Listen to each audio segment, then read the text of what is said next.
76व्या प्रजासत्ताक दिनानिमित्त मुंबईतील छत्रपती शिवाजी महाराज पार्क येथे आयोजित मुख्य शासकीय समारंभात राज्यपाल सी.पी. राधाकृष्णन यांच्या हस्ते राष्ट्रध्वजवंदन करण्यात आलं। यावेळी मुख्यमंत्री देवेंद्र फडणवीस देखील उपस्थित होते।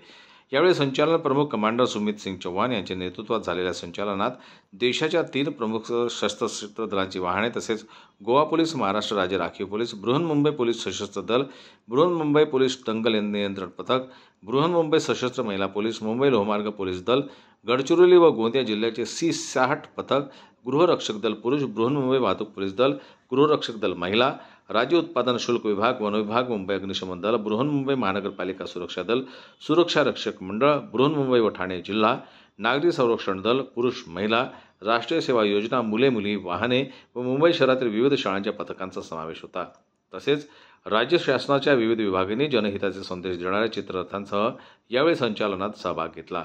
यावेळी विधान परिषदेचे सभापती राम शिंदे, मंत्री मंगल प्रभात लोढा, मुख्य सचिव, विविध देशांच्या वकिलातीतील वरिष्ठ पदाधिकारी, तिन्ही सेना दलांचे वरिष्ठ अधिकारी, महाराष्ट्र आणि मुंबई पोलीस दलाचे वरिष्ठ अधिकारी उपस्थित होते। ब्युरो रिपोर्ट, जनमत लाईव्ह न्यूज, मुंबई।